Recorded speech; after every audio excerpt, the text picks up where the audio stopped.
I'm Harry Vanderspiegel. I'm a doctor. You don't have anything to worry about. I'm not an alien. All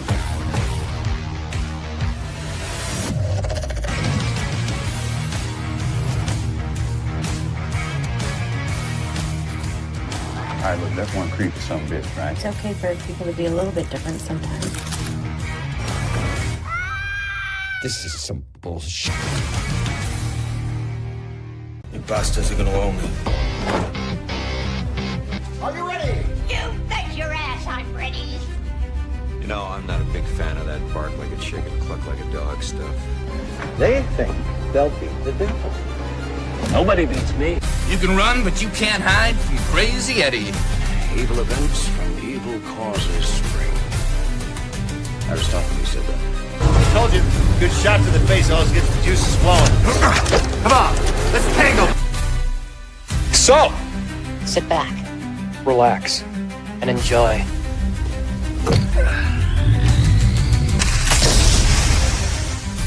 Oh my God.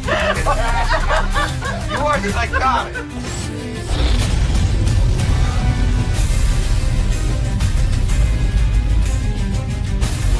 And when I return, I'm to drink a bottle of scotch, as if it were Chicky von Richthofen's blood, and celebrate his death. Can I get a hell yeah?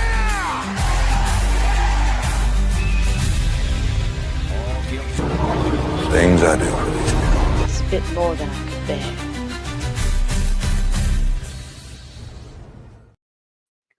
Have y'all punched into the graveyard shift? That is right. We are Nostalgia TV, brand new video intro and brand new intro song.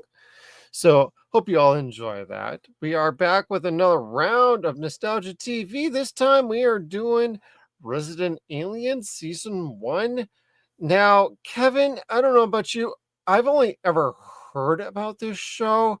And while we largely do canceled, forgotten, cult classic TV shows, this is one that has had a strange history in the last couple of years. Have you ever seen this one before? I have not. This is my first time watching.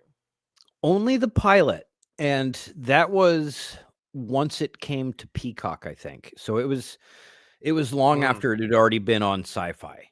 So I watched the pilot with my wife. We both liked it and said, "Oh, you know what? This is really funny. We should come back to this at some point." And never did. And I never figured out why. Like, I don't know if it was just like never got around to it because the kids were always around and making noise, and it looked like something that you'd want to watch quietly, which it is. But yeah, there was never any good reason to not watch this show in hindsight. Yeah, for me, I heard about this. I'm like, Alan Tudyk. Oh, it's Resident Alien. It's on a Sci-Fi channel. It's probably only going to last one season. Little did I know that we're going to end up watching this show. And oh my God, it's 4 seasons long and it's on USA Network now. So part of our finagle with this show is like it moved networks. So we're actually going to talk about this show now because, you know, when it's shifting networks, you kind of feel like, hey, one network passed on it. They kind of moved it over to another network. Same thing happened with like Supergirl. It started off on CBS for one season with Melissa Benoist, and then it moved over to CW for seasons 2 through whatever it was.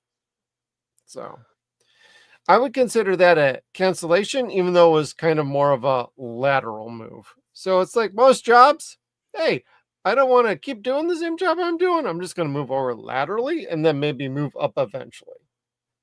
Yeah, we'll go to that department over there. Same parent company, different department, but there might be a higher ceiling there for me.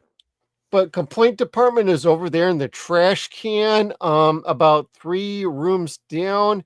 And then I got a lighter and a lighter fluid. We can definitely talk about your complaints about this show at that point. Fantastic. Yeah, I just don't really have any memories of this show, to be honest, because I never watched it. It's kind of funny, like watching this on, say, God, what did I watch this on? Was this on Peacock or did I watch this on Archive? I don't even remember, because last week we had some scheduling issues, quote unquote. with me. And that's why we couldn't go live at that point. There were some minor issues with the tsetse fly. Yeah, it was called Jeff fell asleep again. Is what happened. It's all right. I blame the tsetse fly. The tsetse fly. But Blame the booze, really. the booze, Mr. Booze. What was I going to say? As far as not having a memory with this, I was probably the only person that got super giddy excited when it got canceled. And everyone's like, yeah, everyone's like, what's wrong with you? I'm like, we can cover it on the show now. Well, yeah, I thought the same thing too. And it's like, oh no, I just moved networks. And I didn't even realize that till we were already finishing season 1. And I'm like, wait, this show never officially was canceled. Well, I think it was. They didn't know if it was going to get moved or not for a brief period of time. Right. And then when it did get that move, I was kind of like, oh, fine. But I considered it to be the same thing of when Family Guy got canceled after season 3 and then brought back a short period later. Well, I'd attribute it also to like Monk. Monk started on NBC, moved to USA, and stayed on USA for the rest of its life. It's like, but it started on NBC for the first season, honestly. Which is funny because it lasted, what, 12 seasons, 10 seasons? Monk went about 8 or 9. Okay. Because we watched all goddamn episodes last year in our free time with me and the wife. My wife watched it a couple of years ago, and it was drawl for me. I love Tony Shalhoub, but that show was just, I was not its demographic. It wore out its welcome around season 7, I would say. Really? And it just went a little too long. Yeah. And they did a reunion movie during the middle of COVID. And I'm like, me and Amy were both like, no, we ain't watching that. Fuck that. Not necessary, but thank you. Yep. Nice try. I mean, we're in the middle of watching Suits right now. We're in season 6. That's pretty damn good. But we also know that season 7, 8, and 9 are coming up. So I know nothing about those. Season 7 is supposed to be pretty good, but after that, it goes. Okay, so about like season 3 or 4 for most shows is like up here, and then season 5, 6, and then the decline happens. So season 7 is when things should stop. Season 7, I mean, we'll find out on our own. I don't know much about reviews about that show, but like, it's a dropping. But with Resident Alien, there's like 4 seasons of this show with a 5th on the way. That's amazing. And once I finished season 1, I told my wife, I'm like, look, I know season 4 is on the way. It's completed 3 seasons, but it's been renewed for a 4th and a 5th. I'm so happy about that. And I've seen pictures from the new season with the different looking alien. Yeah. The Greys. Is that what it was? Was the Greys? Yeah, that's what we're getting in the next season, actually. Oh, that's cool. Because they keep making jokes about that during the first season, like, oh God, you think we're bad, the Greys are even worse. And it's oh, that makes sense. The lizard-faced ones, they were very much describing the visitors from V. Oh God, yeah, the hybrid babies in a particular episode. God, would you mention that to me in a freaking like I don't know if that was a text message or if that was a messenger thing, but you mentioned that. I'm like, okay, I haven't gotten to that episode yet. Then I get to that episode and they're like, you mean that hybrid baby like in the show V? And I'm like, wait, what? You literally just said that. That was fantastic. They make references to V, like literal references to V, and then they make references to the reptilian ones, the lizard ones. So that's their other reference to V. And then the Greys are a reference to communion, and they actually show one of the blonde chick, I think it was, Darcy's friend. Oh, Judy. Anyway, she's reading communion. Yeah, she's reading communion in the diner at one point. I'm sitting there laughing my ass off because it has a picture of one of the Greys on it. Yeah, there is a charm to this first season that it really grabbed me. It did take a few episodes to get me though. The first, like, I want to say 4, 5 episodes, I was like, this show's okay. But by about like what was it? I'm gonna take a look here. Episode 5, it grabbed me. Usually I have a 3-episode trial with most shows. Like, if you can't grab me in 3 episodes, I'm out. Yeah. But this got me by about episode 5/6. I'm like, okay, you officially, okay. It's actually episode 6. I'm looking at my notes now, and it's like that's where it won me over. Period. And I'm like, all right, I'm glad I stuck it out for a couple more episodes. I don't know. I think the cast. I found the cast was stellar. And that's one of the that's things what that, it eventually won me over, was the cast. yeah, like I liked their character stories. I liked their interaction with one another. The chemistry between Asta and her dad is phenomenal. Yes. So those qualities quickly grabbed me and took my interest. I was interested to see what the characters' dynamics were, just as much as I was to see what Harry was going to do to the Earth. And so, I mean, it didn't take me terribly long, but I get what you're saying as far as when this show found its feet and you knew more or less which direction it was going to go. That's what's funny about a lot of shows is season ones tend to be a little of a mixed bag for a lot of shows, and it usually is about season 2, season 3 when they find their footing. I feel like this one actually found its footing about halfway through season 1. It does take a little accustomed to with like the cast and the crew with the first few episodes. I mean, of course, Alan Tudyk is fantastic. It's everybody else around him you have to kind of get used to more than anything else. And they're clear it's set in Vancouver, even though the show is set in Colorado, quote unquote.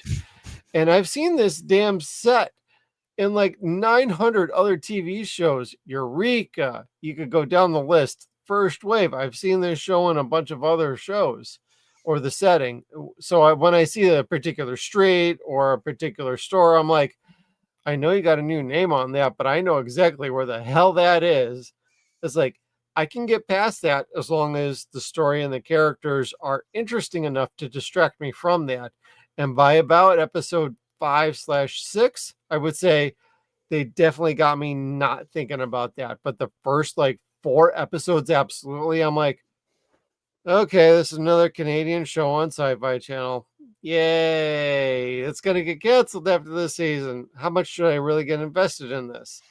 And that's knowing that the show had another couple more seasons, not knowing it actually got renewed on season 4 and it's going to USA Channel.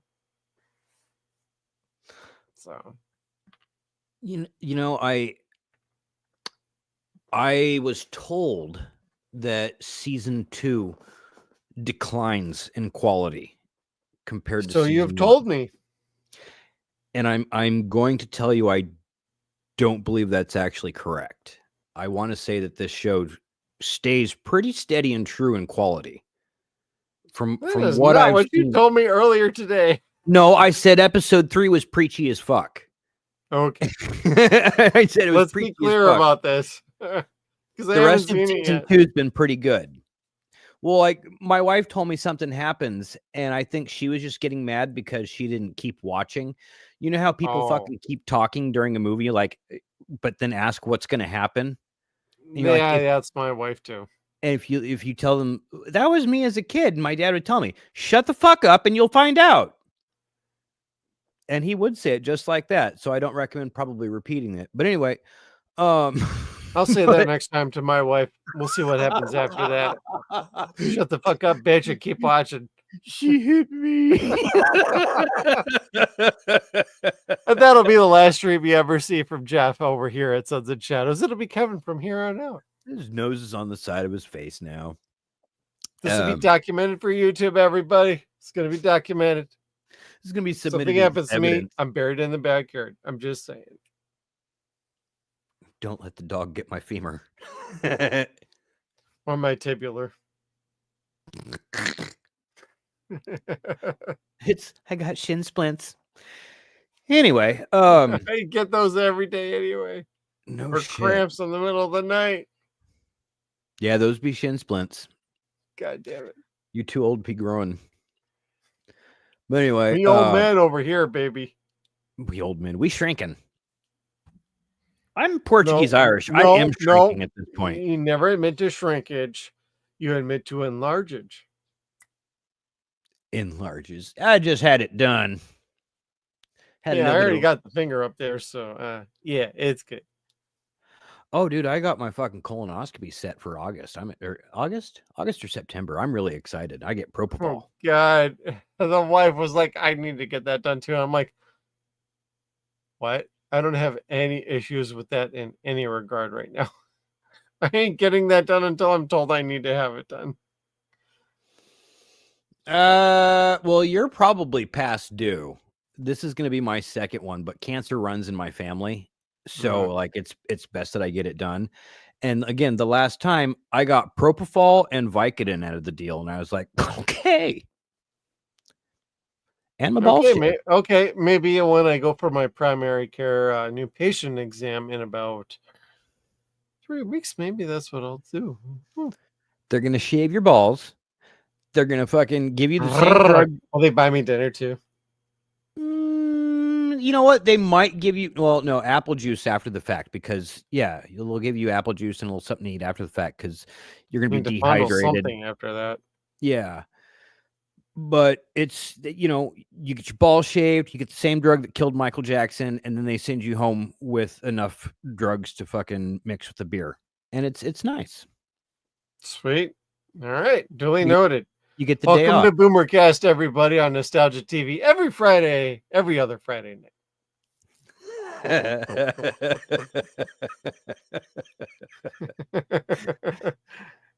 And there was another nurse when the doctor gave me a prostate exam, so I was not able to fucking shout, "Cut the balls!"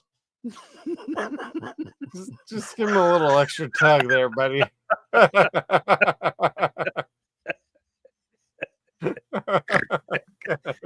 Sorry. I'm turning my frown upside down. Ooh. Well, I think we've had enough memories about this show and giving everybody a health exam while they're at it.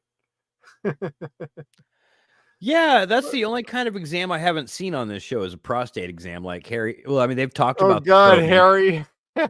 Hey, all I need is my phone, and I'm going to look up everything. Oh, shit, I just snapped a picture of some girl's cooch. You're welcome, Darcy. I love it. He's like talking about like he spent 16 minutes researching it on Google and became a professional at it. And he spent like 14 of those minutes looking at cat pictures. Yeah, but he didn't stay in a Holiday Inn Express last night. He's so fucking funny.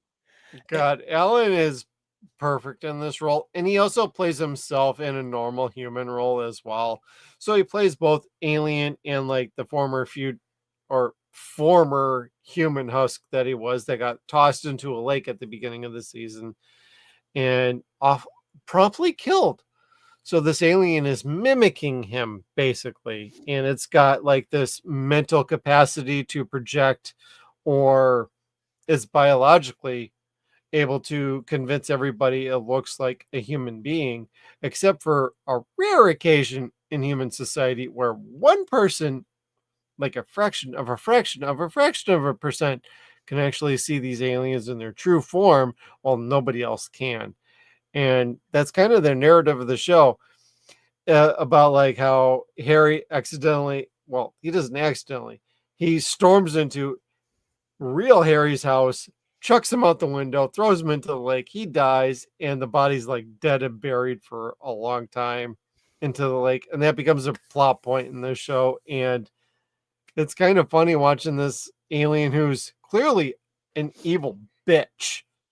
And he's trying to meld in, and he starts to figure out, like, you know what, maybe I did wrong killing this guy, but I'm now in his position. I have to fulfill this position. I have to fulfill this role. I have to meld in with the local town folk. Shit. And he starts to go from like, wow, this is an idiot alien motherfucker, to, you know what? I know you killed that guy and you took his identity, but by the end of the season, you're kind of starting to feel like he's starting to kind of come around. And it's a very interesting arc, honestly. It's like I wasn't exactly expecting that. I didn't know what to expect. I didn't even know this was based off of a comic book. So I was pretty surprised by that. Yeah. Huh. That does make sense, or that does sound a check. But Harry's just an interesting, complex character. Like he's very simple, but he always does incredibly weird and crazy shit that you don't expect, and that's what sets up the next accident for the next episode. Oh yeah. Or like he just completely misses the point when Asta asks him to do something. And my wife got a little irritated because I was laughing so hard at this, because Harry is very autistic in this series. Oh, beyond a shadow of a doubt. And like that to me, as a father of 3 autistic kids, watching the way Alan behaves, the way he portrays Harry not knowing what to do when the coffee pot is overflowing or is running with nothing underneath it. Like he puts a cup under it instead of the big coffee pot. And when the cup starts overflowing, he doesn't know what to do. And I'm like, fuck, that's one of my kids. That's so one of my kids. And I think my wife was a little upset because she thought I meant that they were making fun of that mental disability. And I'm like, no, I'm like, that's just, he's showing how foreign that must be. Like he doesn't know any better. Like, I think she needs to get over herself, to be honest with you. She has. She's still watching it, so clearly it hasn't bothered her that much. Maybe it was more Just the saying, way I described I wouldn't read too much. It's a fucking fiction TV show. Like, really? Yes, but representation matters. And I don't think he's misrepresenting the autistic community at all. Like, I laughed because it was so fucking genuine and authentic. Well, and Alan would absolutely stand up for himself. Like, if he felt like something was crossing a line, he'd say something to the writers and the producers and the directors, be like, you know what? I don't know about this. And while he's a kind of a stereotyped actor, he's got enough clout to be like, nope, not doing that. You need to fix this. Yeah, and he would strong arm them by saying something about it too. So if he didn't fall for, if he wasn't believing in something, he'd have him be like, can you please look at this just one more time? Maybe fix a little bit of this dialogue or this inflection that you want, because I don't think this makes sense. I would rather watch Alan Tudyk play Harry and assume he's being an autistic person, or trying to act as he's seen an autistic person act, more so than I like to believe that Ben Affleck spent a lot of time with autistic people before making The Accountant. Great fucking movie, not awesome representation. Well, and I would say if Alan Tudyk wanted to go back to fucking Firefly and get us another Serenity sequel, they'd have to retcon a few things, but I'd be totally on board for that. Because I absolutely love him. I liked iRobot. I like a lot of the things Alan's been in. He's very talented. He's got excellent range. There's a lot to like about him leading this show. He is this show. Without him, I honestly would think this is a terrible show. And I'm not kidding. I'm not sugarcoating. Like, honestly, if Alan Tudyk wasn't in this show, I wouldn't even give a shit about this. I don't think it would be as good if he wasn't Harry. No. Like, bingo. Some of the antics would be okay, it would still be funny. Like it'd be interesting. All the actors are great. Everything is interesting. Everything is solid. but I don't think anyone could sell it like he does. Like, they have great animatronics in The Mask. Totally awesome, but his voice just really sells it. And I don't see anybody else really doing that as well. Like, he has this thing where he could play a variety of different psyches, and you see that. And I know you don't like this show, and I apologize for even bringing it up. Harley Quinn, even for as much as you don't like it, season 4, he's not on it nearly as much. Which character does he play? Oh, he plays a few. He plays Joker. He plays Clayface. Okay. Clayface is the best. Like, he is fucking hysterical as Clayface. Okay. Joker's pretty goddamn funny. Like, you could hear his Joker when he talks as Harry. Every once in a while. Like, he's got a, he trails. He trails off a lot. You hear Harry do that sometimes. Yeah, His Alan's voice will got crack. great range, like I just mentioned. So, just brilliant actor, and he does so many crazy things. The dance at the beginning intro of Peacemaker, his wife choreographed that, and that's him behind John Cena dressed up as Vigilante.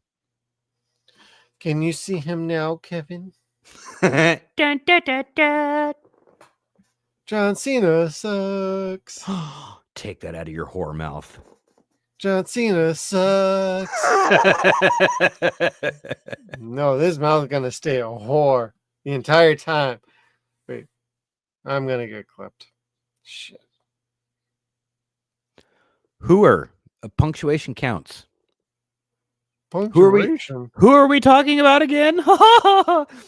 Juan Cena. Juan Cena. Oh, is that who American Grande was? Juan Cena. Kevin's trying to catch up on Monday Night Raw and AEW, and it's like, bro, I need to catch up to speed like really bad. I know who it was. I just didn't see the unmasking. You know. It's always been Chad Gable, bro. Yeah, I know. Chad was wearing the same sweater all night whether he had the mask on or off. He was wearing the same clothes, and you're just kind of like, I wonder who that Grande. Who could that be? El Pollo Loco, Del Taco. Now, as far as the characters that they introduced into the show, you've got a pretty wide variety of colorful folks. You've got Asta to start with, who is probably the most normal person in the show, trying to make sense of everything. Most normal. Yeah, her dad, who is probably the coolest, maybe the coolest character, most laid back and chill character on the show. He runs the diner. He is the wisdom of the show, the older Native American, but he's also fucking Deputy Bob from Demon Knight. Good. So he plays like the same damn role for this whole freaking show. And I can't fucking see him without thinking of Thomas Hayden Church nipples and going, God, they're smoking. It's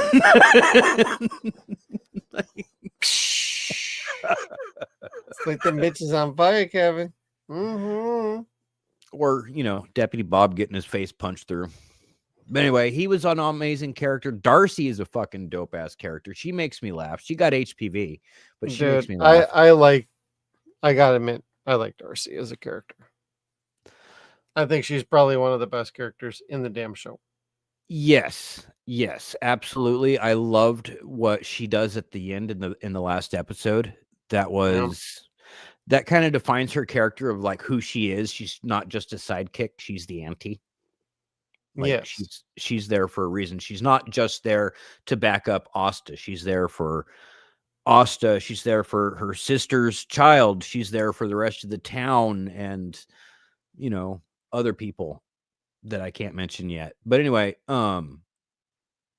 she was amazing. The one person that I wasn't sure of at first and still annoys me, but I guess that's the point of the character, is Ben, the mayor. Oh, yeah. I was like, He's got a weird freaking arc. Like, he's like kind of adopted dad to one of the kids who's very in line with, hey, it's an alien, we're gonna help him. And then he's like mayor, yet he also has an office right next to the sheriff. And I eventually like how he kind of started to snap back, being like, yo, woman, stow your roll. I know what I'm doing here. Just give me a minute. And she didn't want to give it to him. It's like, girl, if you've been with him for this long, you should actually absolutely know his personality and know when he says or thinks like he needs to focus on something, you let him focus on something. yeah. Just saying. Kind of typical for a lot of men these days. Like, it's okay to say no, dudes. Yeah, okay. that's true. Because this guy is definitely a fucking doormat. 100% a doormat. Actually, that's the big thing that annoyed the shit out of me in season or in episode 203 was like he is just a giant doormat. Oh, that's what I'm afraid of with more of the seasons is like, yo, come on. Do not debase the dudes anymore. Take the masculinity out of them. Like, stop making them a bunch of fucking figs. Like, come on. Men can be men for fuck's sake. It just it got very preachy. We'll get to it next week, but yeah. Otherwise, it's good. It had a great actor in it, guest starring. It was very well acted. The story wasn't bad. It didn't make you eye roll necessarily. It was just the same point over and over and over and over again. It's like we fucking get it. Let's not make this like the we fucking know. the engine of the episode. It doesn't need to be that. Like, you could make your point and still have a good story and have that be the theme of the story. But it just kept being the plot motivator the entire time. And it's like nothing else in the story could happen because this needed to be made a point of. And that's just not good storytelling.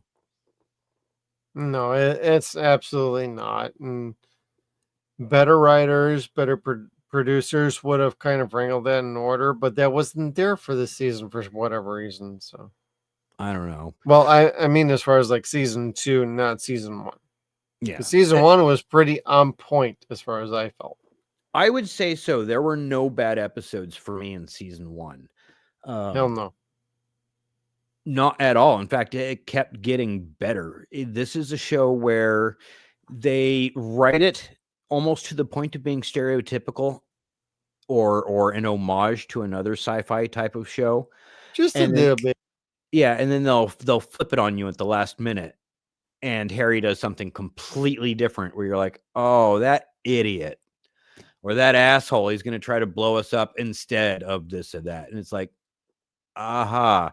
Like, he's always trying to find a loophole of why he can go along with not blowing up the Earth because Austin doesn't want him to, but still be able to blow up the Earth because it'll make him feel better. Yeah, and at least with like the back half of the series, it's like they know, well, the Empire, so to speak. They understand they got to pull back just enough to make everybody a little bit more like, wait, what's going on? Who's really in control? Who's got the power? Who doesn't have the power? And since this is set in like the Skywalker universe, this does make a little bit of sense on how they can stifle the economic growth, the growth of everybody in general, and be like, know what? You keep in your own damn lane. We'll let you know when you can get an increase in taxes, which is probably never. Right. Just saying.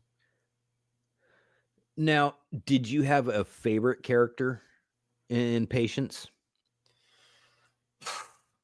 Honestly, I really like Darcy, but I would say, God, who is it?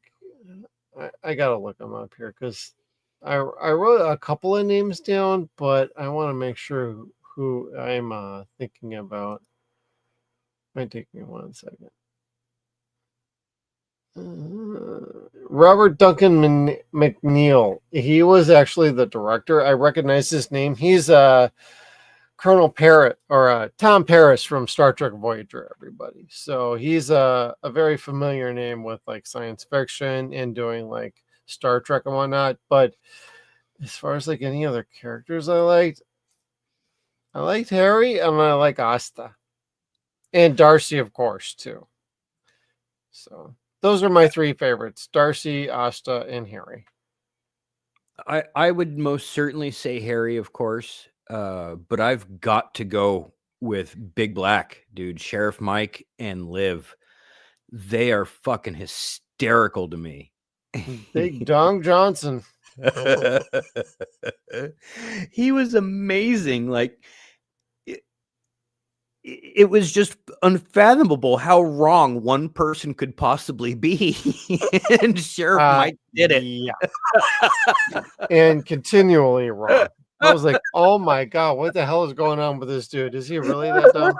Yes, because of his fucking ego. He just couldn't help. But I mean, it gets to a point where he's like, you know what? Yeah, maybe I am a fucking idiot, and my deputy is a great cop, and if we work together, we could both be great cops. Oh, she was fantastic. I really liked her.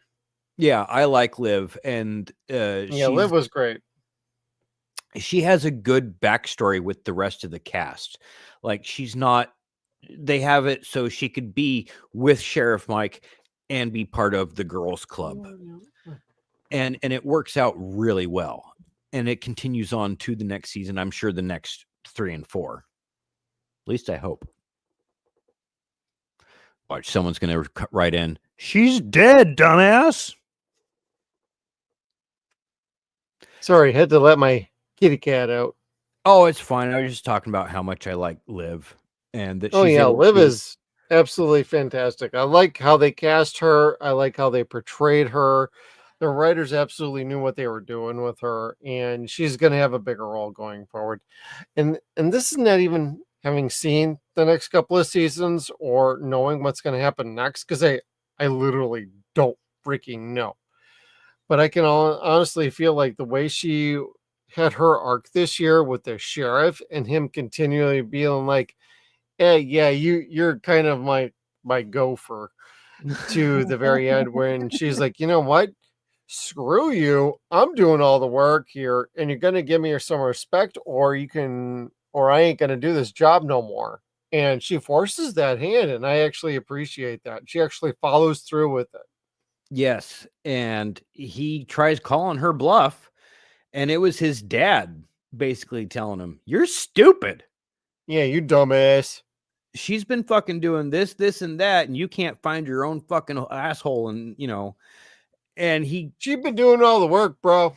Yeah, he takes a long moment to be like, well, shit, my daddy just put me in my place, so oh damn, maybe I am wrong.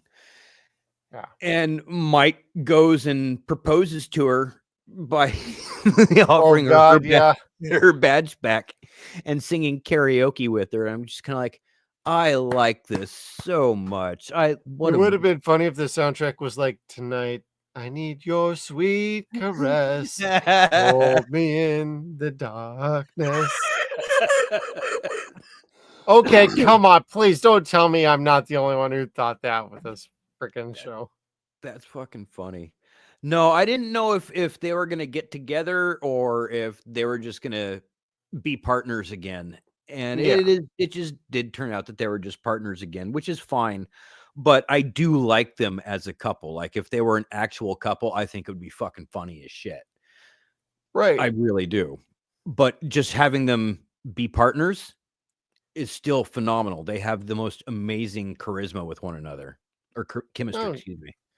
Yeah, that is absolutely the strength of this show. Is the chemistry amongst the cast is outstanding. Like, I said like the first couple of like 4 or 5 episodes are a bit rough to get through. it's not for a lack of chemistry with the cast. It's more of like, what are we doing with the narrative of this show? Clearly, he's been stuck here for a while. Clearly this, clearly that. But you can't take away the chemistry and the charm that they have with the soul of this show. Like, there's a quirkiness to it, and that's what makes this show really work. And Alan Tudyk brings it along with the rest of the cast, like Asta and Deputy Liv and just the mayor, like everybody. Like, seriously, this cast is on point. I have no problem with this cast, like, at all. It just took me a minute to get used to everybody and what the narrative was going to be. Yeah. And once it gets that, which I think it gets once Harry's wife leaves, that's when the show's just kind of like fucking god damn it. This is what we're gonna be from now on. You know, we kind of tossed it up in the middle here, but this is what we're gonna be. Like, God, she was terrible, dude. She was really fucking awful. She's very pretty, but she was very awful. And she was a smoke show, and I'm like, oh, this ain't good though. Yeah. But in the FAQ, homewrecker. They made it a big deal. Like, this is the first episode that starred in whatever her name was. Like, she's a single name actor. Yeah. And come episode 6, this is the last episode starring whoever. All right. Well, that's not the most important thing to me, but cool story, girl. But yeah, her wanting to have a divorce with Harry, but then wanting to rekindle the relationship with Harry, I just didn't connect with that at all.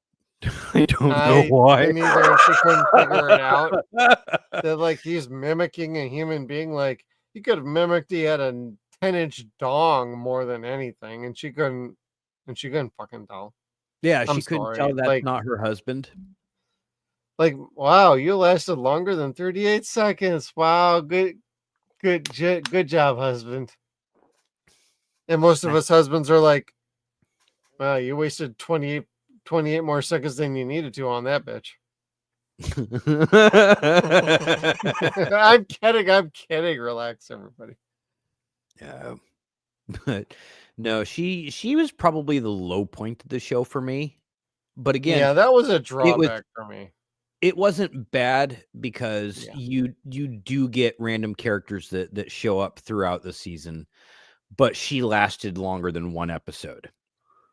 And well, it reminded me of the show Eureka that was on Sci-Fi Channel for a long time, and they did the same damn thing, and in the same damn town with the same sets. I'm like, okay, I get it. You want to keep the costs down, so you're going to bring in like Canadian actors, Canadian this, Canadian that. We should move there. We'd be very popular with our knowledge of their culture, of their TV culture.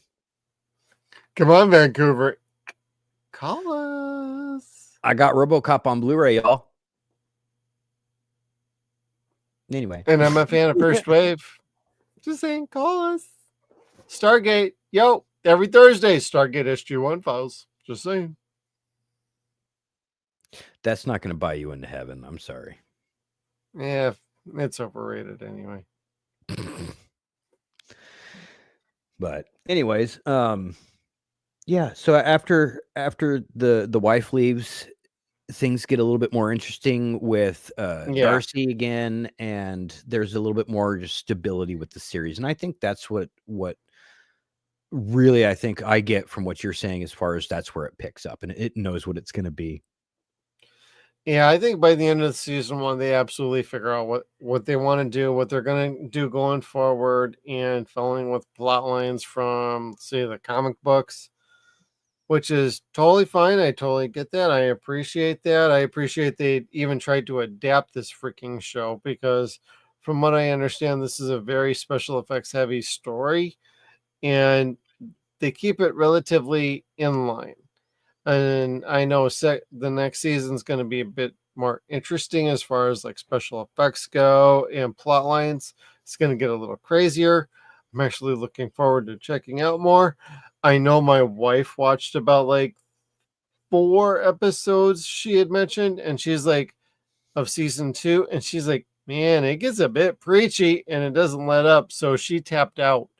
And then when I'm hearing Kevin saying, yeah, there's a couple episodes, it's getting really damn preachy. I'm like, when Kevin's saying something's preachy, you know something's wrong. Yeah, because I try not to rock the boat, or I try to be understanding of You're certain... middle of the road, to be fair. Yeah, like I try to be understanding of everybody. If there's certain things in life that are not for me, that's just not my walk of life. I won't judge somebody else for it unless it's hurtful to other people. Like people that are like, oh, being a child molester, or liking kids. Kevin, admit to everything online right now. No, there's people that try to make it a psychological condition or mental illness that they're attracted to minors. And you're like, no, you're a fucko. You're sick. Go away. Stop living. But I 0 pointed myself with that. Just trying to like, oh shit, I probably shouldn't have said that on the show. Oh, you're fine. We're just talking about like basically issues with the show at this point. But well, I don't know. The preachiness. That's right. Yeah, the preachiness. I don't know. They could have done without that for me. And again, the story would have been just as good.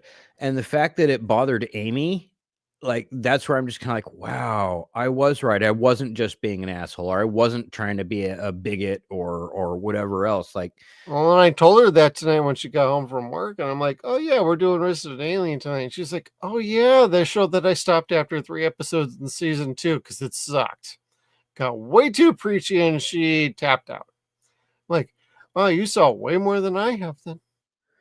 Yeah, and I even had to tell my wife, like, did you see who that one person was that plays, and I'll just say the name, Carlin, in episode 3? And she says, yeah. I said, well, wasn't that great? And she's like, I don't know why. Well, and I told her who that who that person was, and then go fuck yourself. We'll talk about that next week. But that was the only saving grace of that episode, was having that guest actor and their interaction with Harry, because it was totally fucking awesome. Yeah. Beyond that, the show or this episode was fun to a point and got to an even worse point where you're just kind of like, again, like I said, we know, quit beating the dead horse, move on with the story. Like, there's so many other things that you could be doing and still have this scenario, but not have to be making this dead mood of a point that you've already made. We get it. Let's go on with the episode. But it I agree. It doesn't go on with itself. Like, it does a music montage at the end with the actor, and then keeps making its statement and belittling Ben. Anyway, do it. Yeah. So yes, Amy was right, and I'm glad she's backing me up. I don't feel like such the asshole now. Well, you'll always be my asshole. Yay! I fought for you. You fought for me. Now, before we get into an episode breakdown here, everybody, there's only 10 episodes, so it probably won't take too long. Kevin, you got any other thoughts about Resident Alien Season 1? Yeah, I got to give it a compliment that I don't think I've ever really given a show before. I fucking hate kids. Hate them. I have 3. Oh, God. Yeah, like the kid. Oh, God, yeah. But I don't dislike these kids. I don't. And I don't know why. They're very adultish. They're not kiddish at all. So these are good acting kids that are able to act like smart-ass adults. But the fight and the frustration that they bring Harry is just hysterical to me. And I love the young lady Sahar. She makes me laugh, and she keeps having like great one-liners that you would think are going to be eye rollers, like they're trying to be overly preachy again, but no, Sahar is just a wonderful ass character, and I love the fact that they have kids in there that aren't extremely annoying or stereotypical. No, that's pretty fair. And well, an initial point, I'm thinking like, wow, we're really getting into the kids now, and they're kind of annoying. At least they don't get too overplayed, and a lot of the actors are able to pull it back enough to make it feel a little bit more natural. So I ain't even going to give the directors credit. I'm not going to give the writers credit, but the talent alone, they knew what they needed to do for a particular scene. They would try it like one way and then be like, you mind if we try like a little different way? And then it would end up working, and they'd incorporate that into the movie or show. Yeah. So this, yeah, I don't know, but this worked. I mean, it wasn't an annoying stereotype. It was a no, stereotype in the sense that they were adults. They acted much older and wiser than their age. yeah, But Max, I don't know. He was not the worst kid I've ever seen in a show. Max was all right, I felt. Yeah.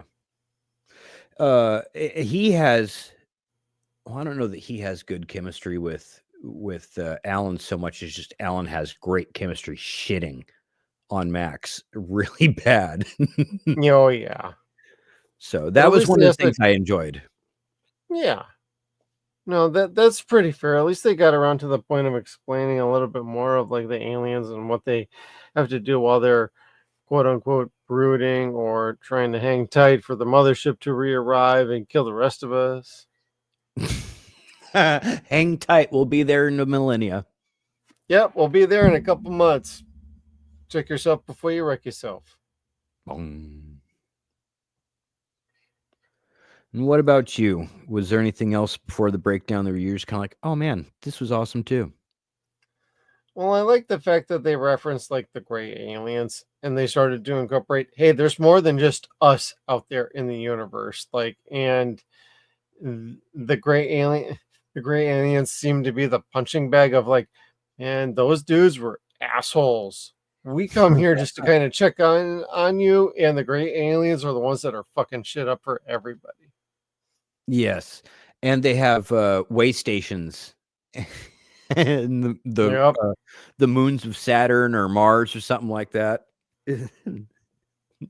But it's pretty solid. So I wouldn't worry too much about like storyline points or anything as far as like the other SG aliens that show up that helped with previous episodes from other seasons, and then to bleed over into this particular season with Shaw Ray and her dad Martouf. So it's very solid. It's a good episode. Our ratings are going to stand firm for this one.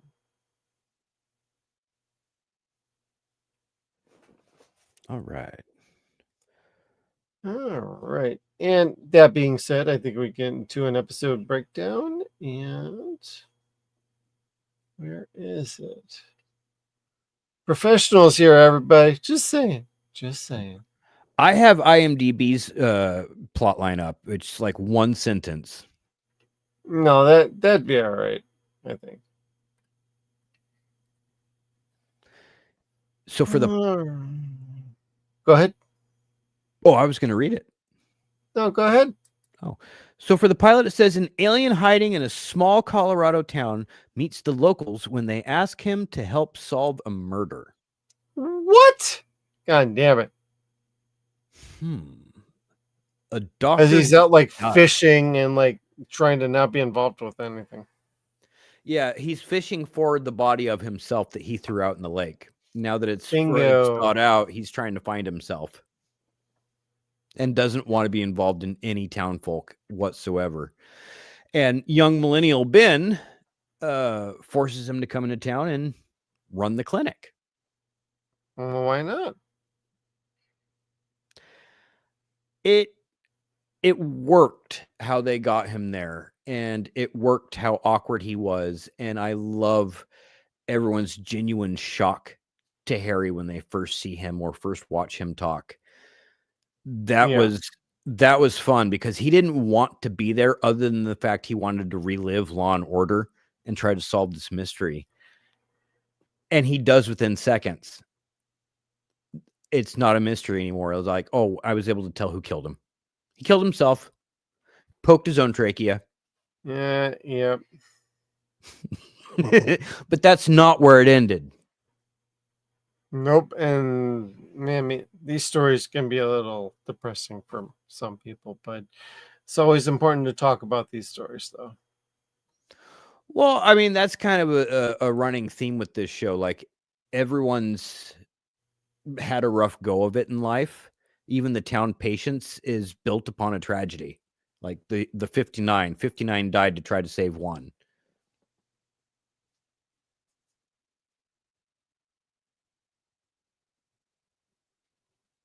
What's that? Oh, I was saying this, the town itself, the patience is built upon tragedy with the 59. Yeah. Like, 59 died to try to save one. So I mean, Yeah, it has that was that. a good touch, but they ended up proving later on, like, you gotta think about this in an overall scope of like, no, 59 people died to just save one person who also then died. So 60 people died. And he fucking thought he was hot shit because he outsmarted everybody by pointing that out. Yeah. You're also that was stupid. pretty damn funny, I gotta admit. That cracked me up for a while, actually. Yeah, that was that when they bring in the new doctor and they were trying to explain the Yes. 59? Oh my god, like Days of Our Lives doctor is what I called him. I'm like, or is this General Hospital? Like, bro, like this dude is straight out of like a daytime soap opera. I used to work medicine in Salem. Yeah. Just a little medicine. I knew Alice Horton. Fuck yeah. Candy Striper. Old lady worked there for years. But no, it's a pretty solid show. I'm trying to get back to our synopses though. I can't figure out how to do that.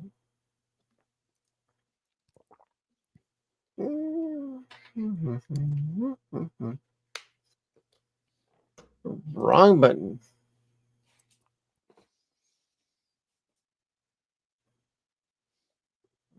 One thing I'll point out about Harry that I forgot to mention before we got into the breakdown is when he's mentioning all the different various types of species of alien out there. The one that he looks the closest like, and I'd say acts the closest like, is Cryptosporidium from the the Destroy All Humans series. Like, he doesn't sound at all like Crypto because Crypto is supposed to be impersonating Jack Nicholson. But he looks like Crypto, albeit taller, and has that same loathing for humanity as Crypto does, and disdain and arrogance for himself and his own species throughout the universe. And I love that type of alien. I love that portrayal of sci-fi because I'm generally not a sci-fi person. No, yeah, I know you're not, and I generally tend to be more of a fan of that kind of genre and foray. And I liked what I was seeing. They established enough to get a story going forward, but I don't think they fought too far enough ahead to be able to correct some of the issues they kept bringing up without talking to be like, hey, Teal, we know you got access to a sarcophagi. Let's get to talking, brother. Right. So it's a bit on the sad side, but at the same time, SG-1 is ready to keep on rolling, and Stargate Atlantis is about ready to embark on their newest vacation coming up in the next several months. Nice. So Stargate Atlantis, everybody, is coming up shortly.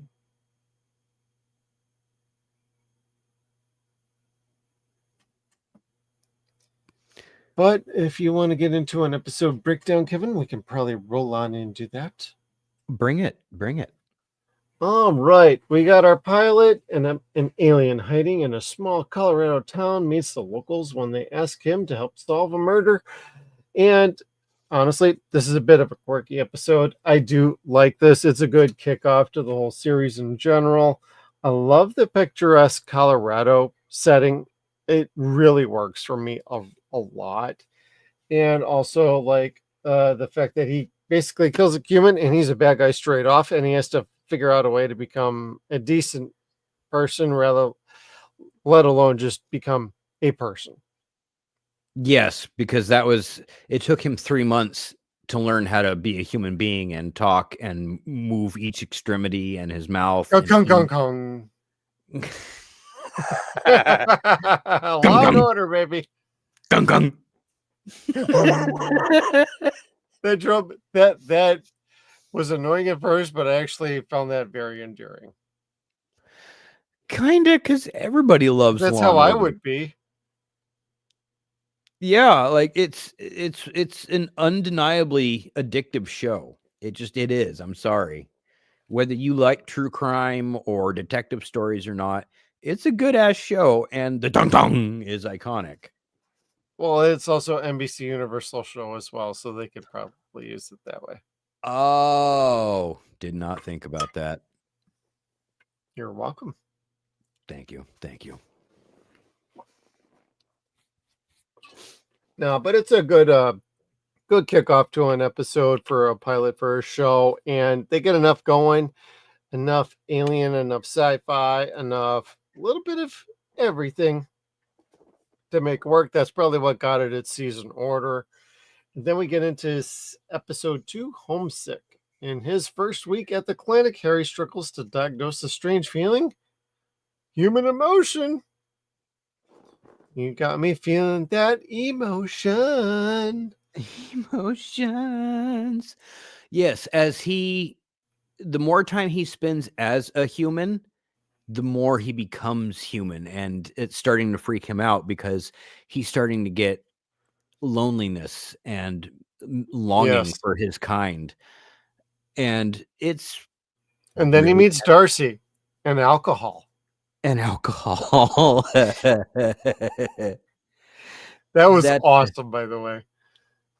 Yes, and I love how he's like, humans must not, react the same way to alcohol as we do. Otherwise, they would never touch it.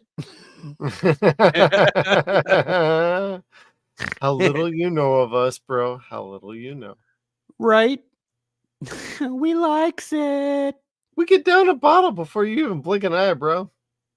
We could drink you under the table, bro. Yeah, we Irish. We are made for this. Goddamn right, bro. Oh, wait, I'm gluten intolerant now. I can't. Never mind. You still can. You just won't like it in the morning. Yeah.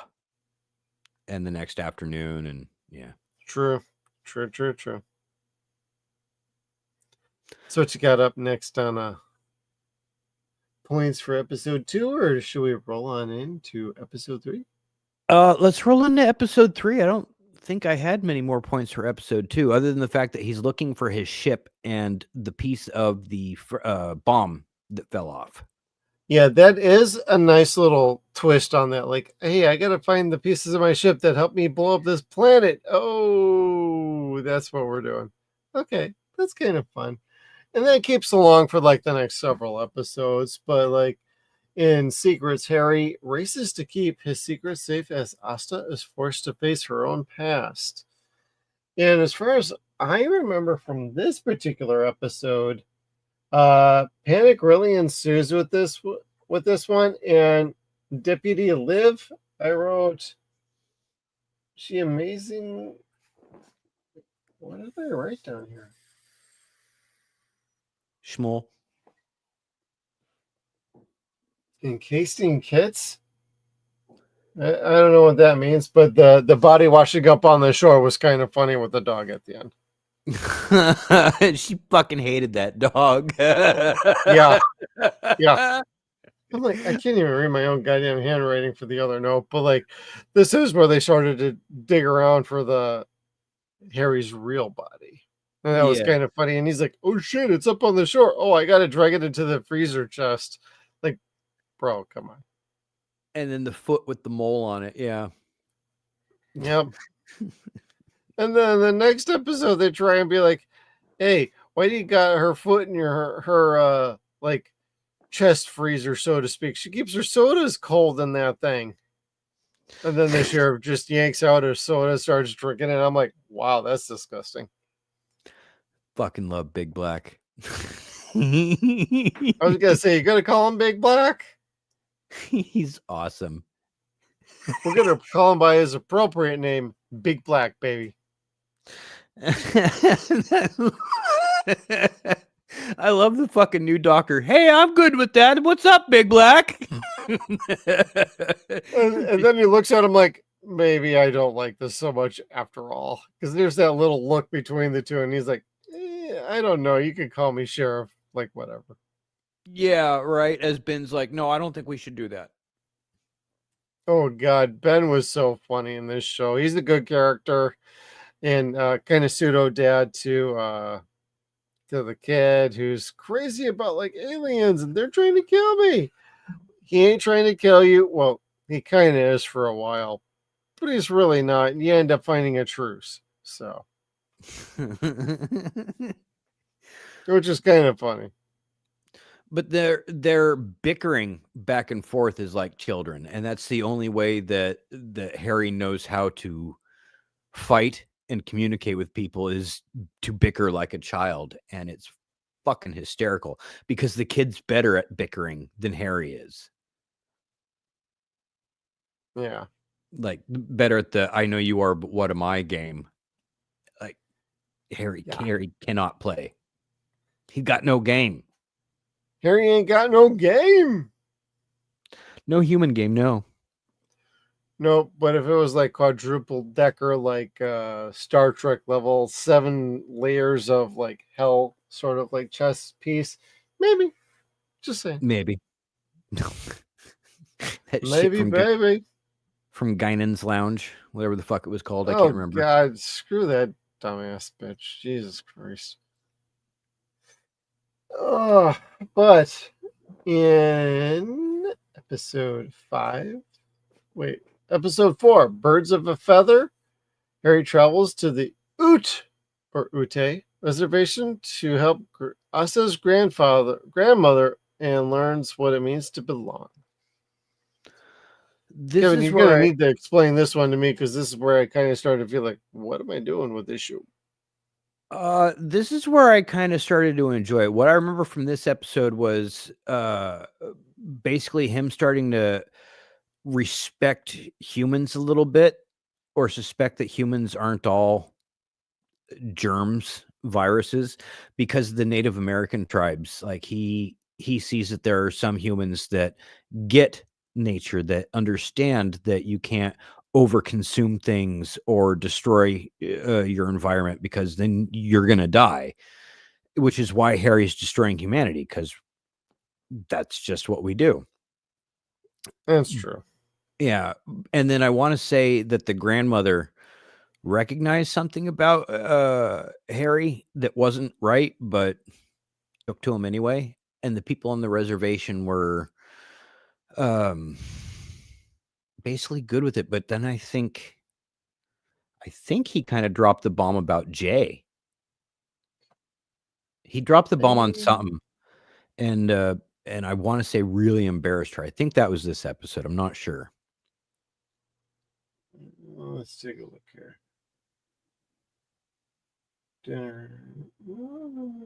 And look who the director is for this episode too. Secrets? Or Birds of a Feather? Birds of a Feather. Oops, I clicked the wrong one. That would be why.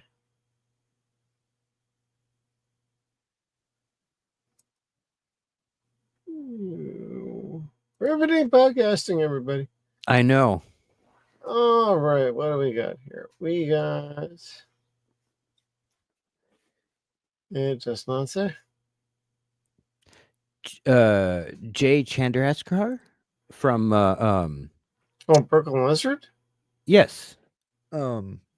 He directed it, and his wife there we go. Okay, I see it now. Yeah, and his wife directs a few episodes too.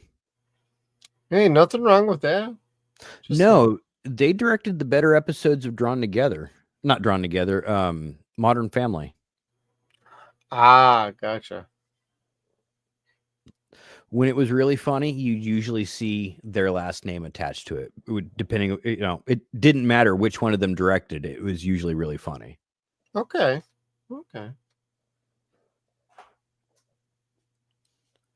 So Yeah, I definitely felt like there was a lot more professional work on this show than I thought there would be otherwise, especially for a Canadian shot show.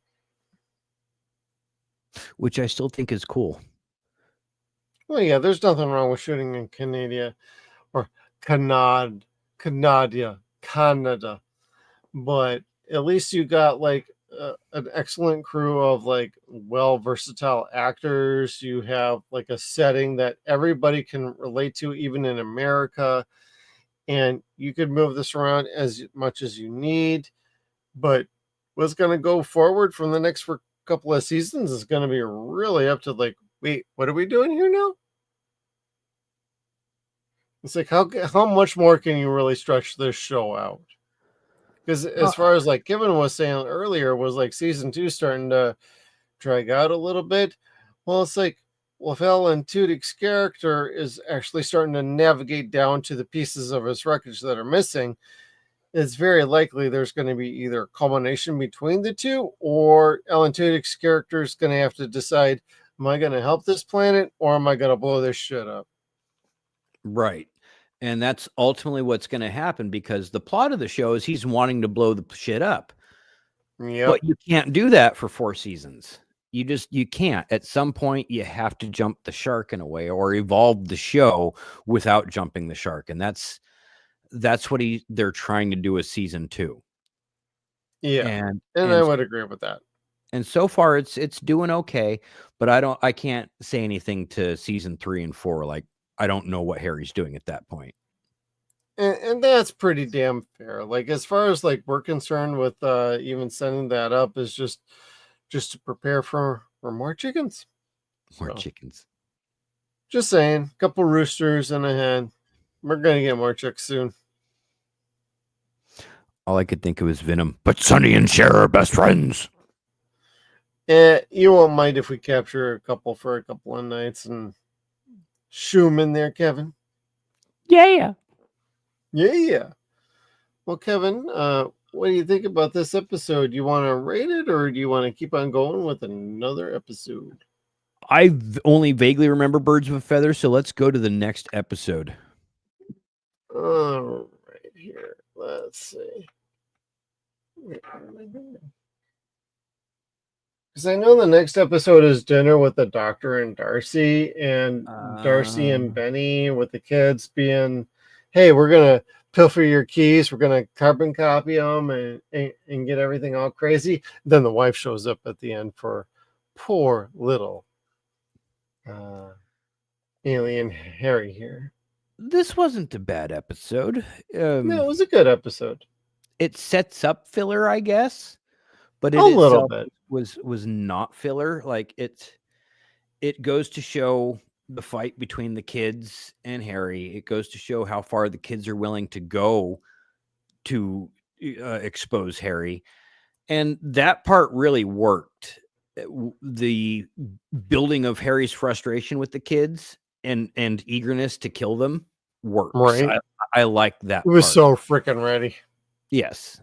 And I think he's always ready to kill the kids. At least he acts like he is. Yeah. I'll say that. He acts like he's always ready to kill the kids. Seems like he's actually trying to protect them more than anything else, but it's coming across the completely wrong way. Yes. That is basically what's happening is Harry does like the kids. He just doesn't want to admit that he's attached to them. Gotcha. But he's severely annoyed by them at every turn. Yeah, I was annoyed by him at most turns anyway. Just wait for what the hell 2. are we doing here, everybody? See, they're stupid in season 2, but they're really funny. I thought they were really funny, but I was told season 2 wasn't as good as 1 so far, and I'm still enjoying it. I don't care.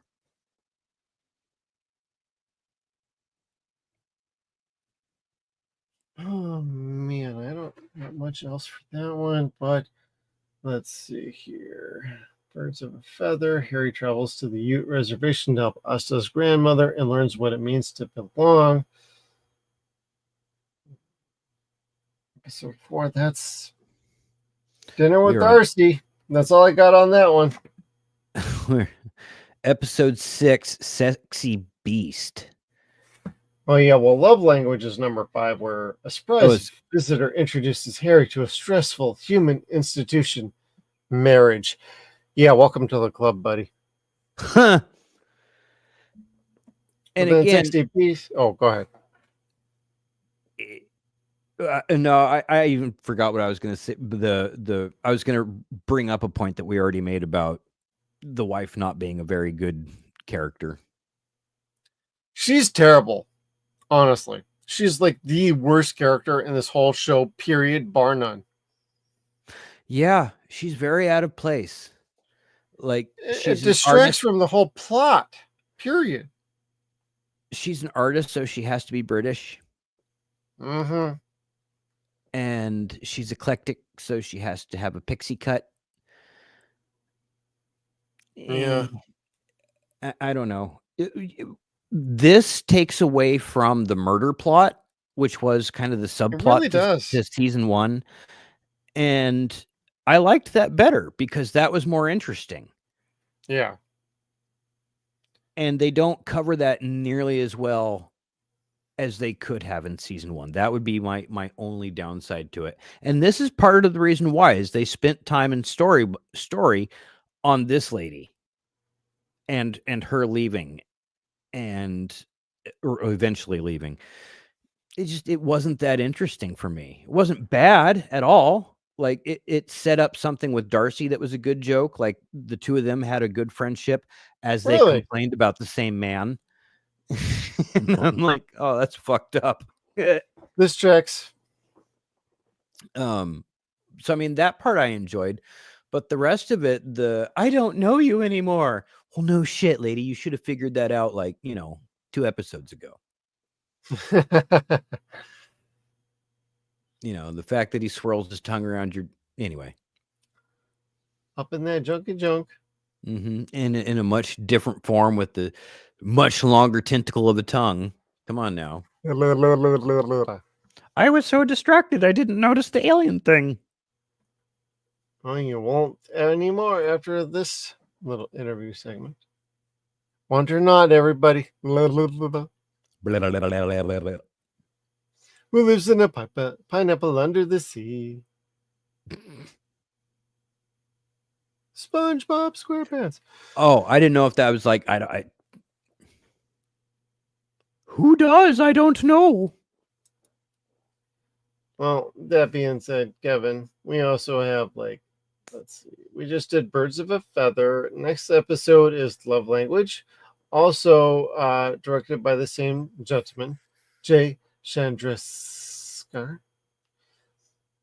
And a flashback reveals to the real Harry, who met his real wife at an art exhibit, and Harry sneaks Max and Sahar back into their homes, where he signs papers to divorce Isabel, who is hurt and baffled by her husband.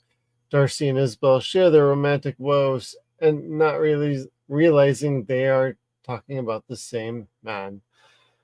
When Ben and Kate break into the man... I'm sorry. This is crazy for a plot. Like, when Ben and Kate learn Max broke into Henry's cabin, Harry encourages them to send Max to an out-of-state institution. Max is the kid, everybody. So he's trying to get rid of the kid who's wise to him and can see him, and trying to get him to, oh, hey, we're going to get this kid out of the state. I don't got to deal with this shit no more. But Sahar convinces Harry and Max to argue to a truce. And Sahar is the young lady who's kind of with Max, trying to keep him in check.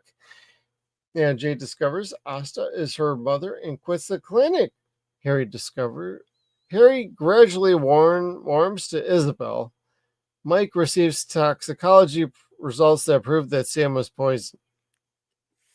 This is where the show never comes back to a particular plot line, where they insinuate they were poisoned, but who?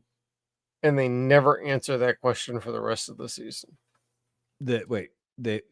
Max and Sahar were poisoned. Oh.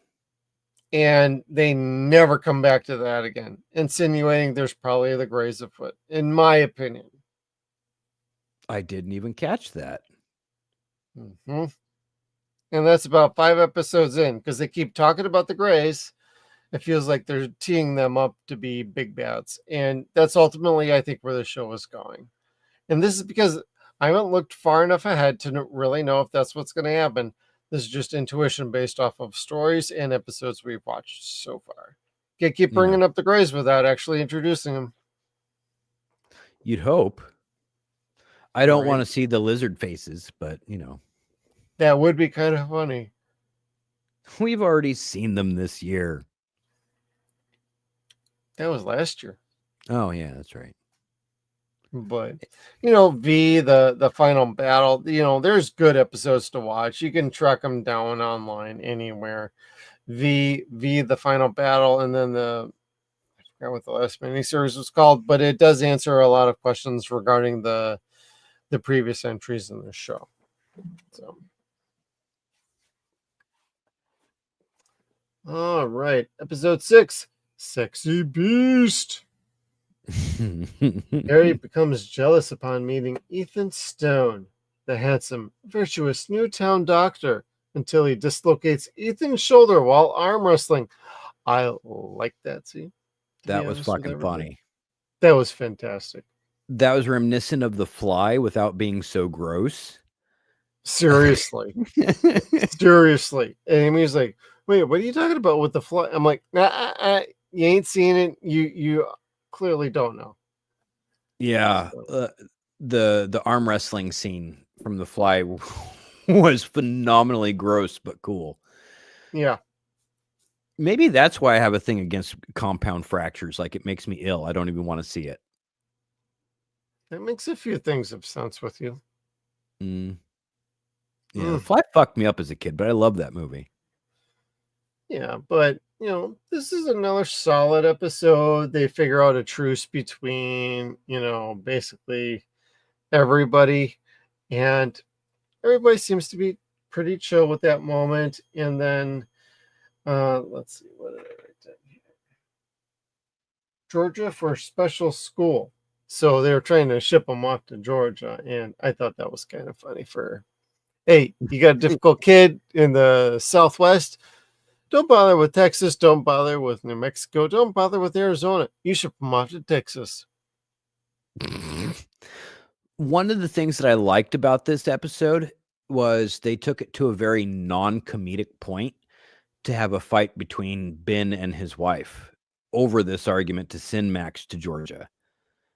And that keeps coming up in the season 2, where it's like, she doesn't feel like she's a good mom because she's believing that she needs to send her son to this place. And Ben's just trying to be supportive and doesn't know what to do, what to say. He doesn't know any better. So it's like, maybe we should, I don't know. And it causes a rift between the two of them. Yep. But that was kind of the charm of this show is, yes, it's very funny, but there is really serious shit that happens within the episode with some of these characters. No, that's pretty fair. That was one of the only nice things I had to say about Ben and his wife. Yeah, I don't know about his wife though. She's kind of crazy. Yes, and continues to be crazy. Yeah, it's like, you ain't doing enough. No, you're doing something, but it's not enough. It's like, what dude does not understand that from a wife? Just saying. Just saying. Mine wants to see more consistency out of me. I'm like, really? I could fuck up a lot more. Consistency out of mine. I'm really good at fucking up. Hey, that's what we do. We're men. We fuck shit up. Yeah. Good or bad. Good or bad. Well, speaking of good or bad, episode 7, The Green Glow. The driver is revealed to be Isabel, who has discovered that Harry has been drugging her. Realizing they are being watched, Harry loudly says he needs space from her and throws off Lisa and David. I think this is the episode where they pick up from the previous one, where Harry's basically at the rock quarry and he's looking at his spaceship and he's like, something's wrong around here. And then everybody else shows up and he's like, hey baby, how you doing? And tries to pause it off as a no, ain't nothing going on here except a little 90210 badness. Yeah, that's right. That worked out really well for him because he was able to smell the general and everybody else around him. Well, even he made a comment in this episode of like, you know what? I don't want to smell like booze or whiskey or anything. That's what you humans do. It's like, bro, you had your chance to get out of this proclaiming you're a drunk, and you just screwed that up. So yeah. But it is worth pointing out that the general is in this episode, and the general is Linda Hamilton, everybody. So if you didn't know that, definitely worth a peek to see Linda Hamilton in a uniform that's 2 sizes too big for her. And we're not done seeing her either, from what I understand. I guess she becomes a regular cast member in about season 3. Oh, dope. Okay, that's cool. So, spoiler alert, everybody. We're going to get more of her. Her character seems like she's going to be really cool. I don't know if it's going to be evil or not, but it seems like it could go either way, and I like it. Well, as long as there's a reference to Skynet at some point in here, I ain't going to complain. Like, if you're going to bring in a name like that with that kind of name value, you got to bring in a reference at some point of like, even if it's a throwaway joke. Hey, Skynet's becoming self-aware, and she looks at him and she says, oh, shut the fuck up. I could see her saying something like that. Especially with this particular character, I totally see that happening. Please give us something like that. It would pop the hardcore nerd audience out there, and it might help with your viewer numbers. Just Linda Hamilton helps everything. She's awesome. Linda Hamilton's fucking great. Like, let's be real here.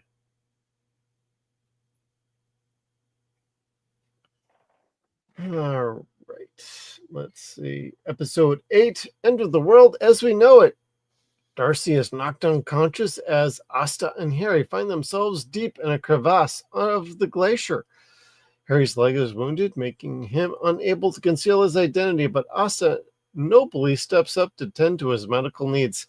I do like this episode because finally, I like that we're not dawdling with this show, and Asta actually understands, oh, he actually is an alien, and we've been hiding that. I guess I'm going to help him after all, and he's okay. Yeah, like he's being real with me, or no, she doesn't know that he's being real with her, or whether or not, because he's been lying the whole time. And Harry is a fucking liar. He's a horrible liar, but he's a liar. He's terrible at it, bro. 5 more minutes online, he'd figure out how to lie to his wife like the rest of us do. 5 more minutes online. I looked it up on YouTube. I was gonna say going to the hub, but whatever. What I loved I'm kidding. Wasn't so much the special effects of half Harry, half alien, which was phenomenally cool. I didn't like so much Asta's acceptance and the way she just kind of stepped up for survival. I liked Darcy freaking the fuck out because she thought that if she was going to succumb to this broken arm, she was going to let her friend die, and that wasn't going to happen. So she climbs up this fucking ice mountain from inside this crevasse with only one arm and ice boots on. You go, Darcy. And I'm like, damn, she's fucking rad. That's hardcore, bro. I couldn't do that. Nope. I wouldn't do it at all. I'd be like, nah, I'll sit here until we die. Someone will be around soon. Somebody will be around very soon. No, otherwise, in a general sense, the episode's pretty damn good. It's just, it doesn't really feel like it's fitting with what we're doing going forward with the show. But we're trying to further Darcy along and a bunch of other characters to make them a little more human and kind of work together a bit more. Yes, and it is worth pointing out that at this point in the show, they have Darcy kind of painted as the everyman. She's involved in everything. from the bartender to the baseball star to the I rescue everybody from the fucking glacier and shit. It's like, what don't you do, Darcy? But it's how they position her in the story, or it's how they're able to position her and keep her in each individual episode. That's very true. But they do a pretty good job. I actually really like Darcy as a character. I'm like, she's the most interesting character in the show, period, as far as I can tell. I don't know. How about you, Kevin? What do you think for a more interesting character? I don't think there is a more interesting character. I think she's the most realistic. She's the person who could have been a star, was about to get out of the town, and then got hurt. And now she's stuck there being a pillar of the town. Well, she is captivated by the Church of England, and she has been captivated by, what is it, Prince Charles or Prince William? Several times. I don't know, but she was pretty goddamn great. She's beautiful. Her hairstyles that she changes throughout the show is just amazingly cool.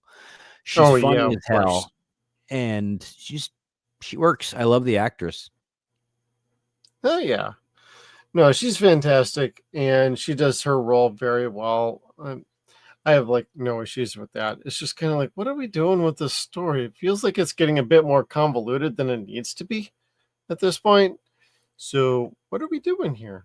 That happens with Darcy. They don't know what to do with Darcy just yet. Yeah, that's kind of my big problem so far with the show is like, if you're going to treat Darcy like this, that, or the other, you might want to decide on what you're going to do, because soon enough it's going to be season 2. If you can't get that shit straight, a lot of people are going to start checking out. Like, you can't figure out the relationships between the characters that you all like and love. Yeah. And I can't say with any certainty that they have figured it out yet, but it is better. Well, that's good, at least. A little bit. No, it's not. Wiggle it just a little bit. God. I haven't heard that shit in years, decades. You're welcome, brother. But let's see here. Episode 9. As Harry's leg regenerates, he discovers that his device is broken, in need of a metal used to make trackers that the gray aliens, quote unquote, implant into human abductees. He and Asta visit an alien experience convention. Yeah, this is kind of a weird episode. I've seen these kind of episodes in a bunch of other shows, like, say, Supernatural, where they visit a convention that basically their show kind of works within. Supernatural did it with a horror convention. We now have an alien invasion show where they now take a little part of a alien invasion convention show, and they just stay there for the one day. Yes. But it worked. It worked. I didn't dislike it. It was fun. Yes. And it was a bit of filler. But again, I enjoyed it. It had a fantastic guest star. It had some neat twists to it. It had a neat flashback. Again, you cannot complain. No.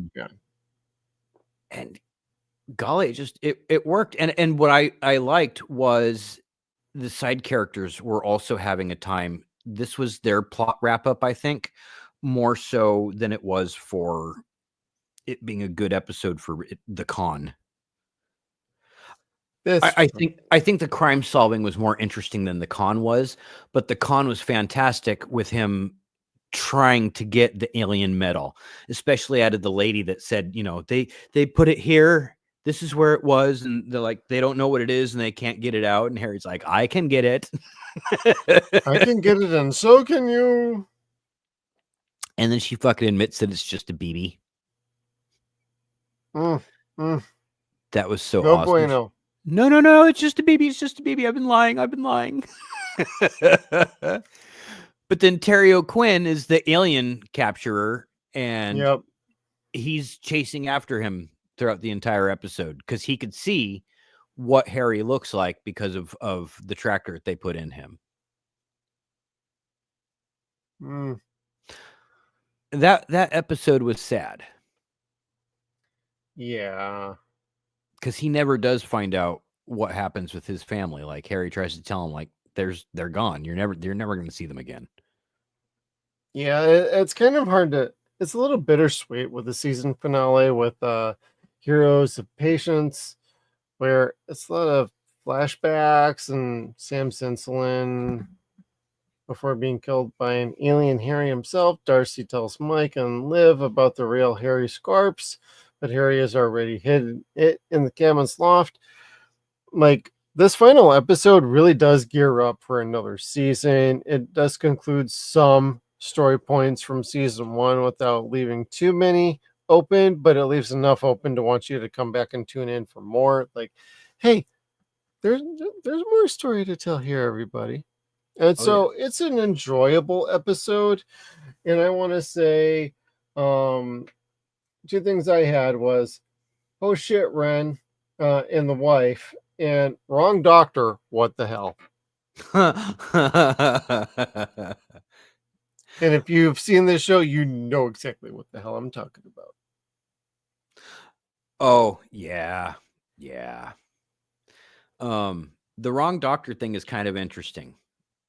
Yeah, they arrested the wrong fucking doctor, and I'm like laughing my ass off. I'm like, oh, this is way more priceless than I thought. Well, he was a piece of shit anyway, so I mean, it all works out. He was an egomaniacal shitbag.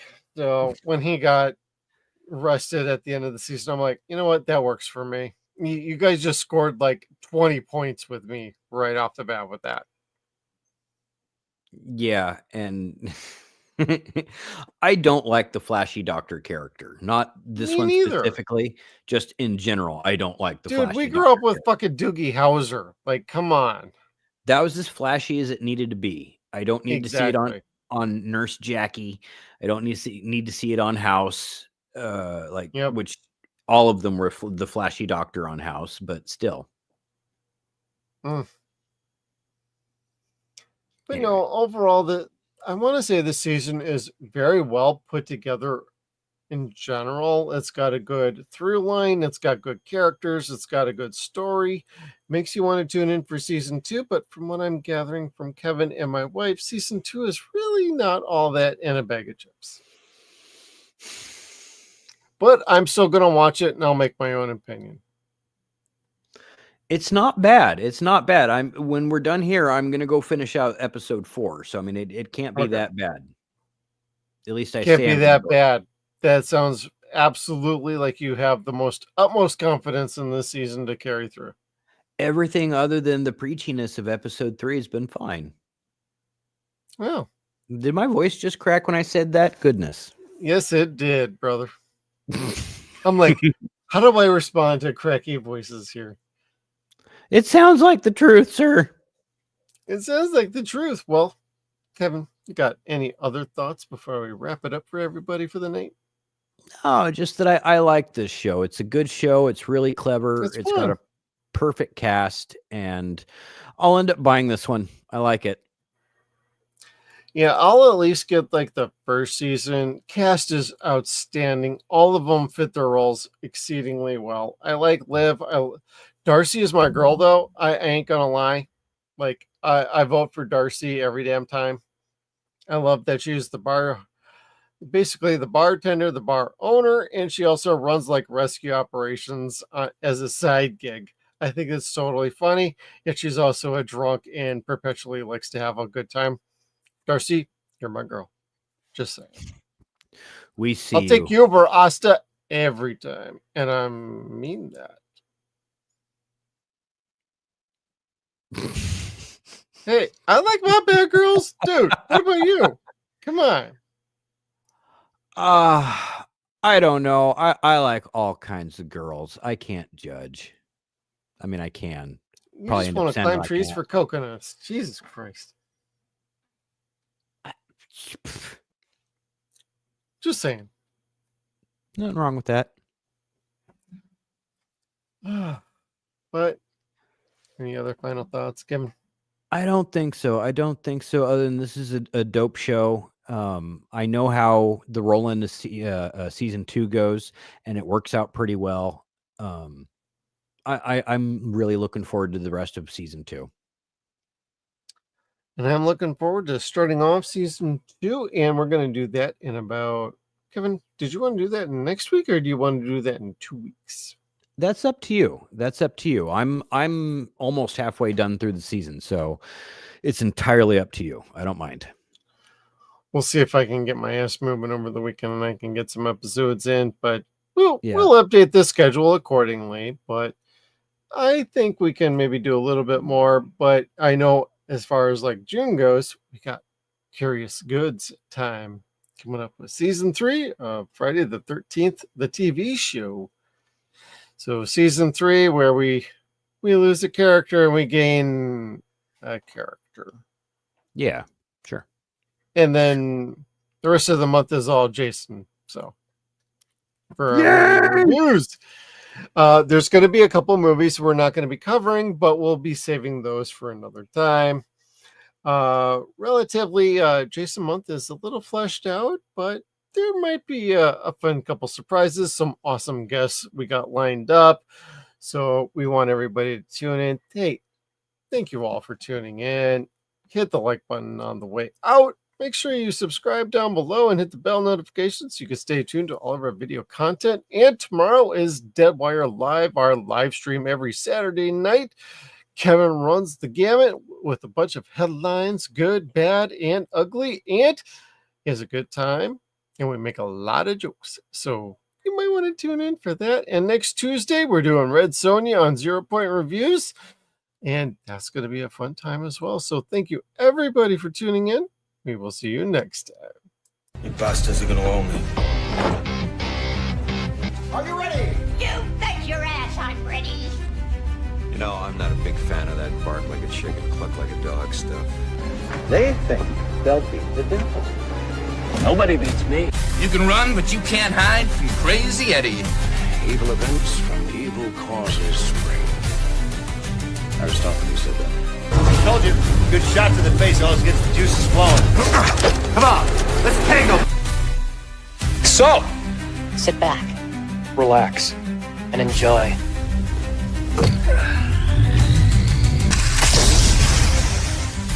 Oh my God.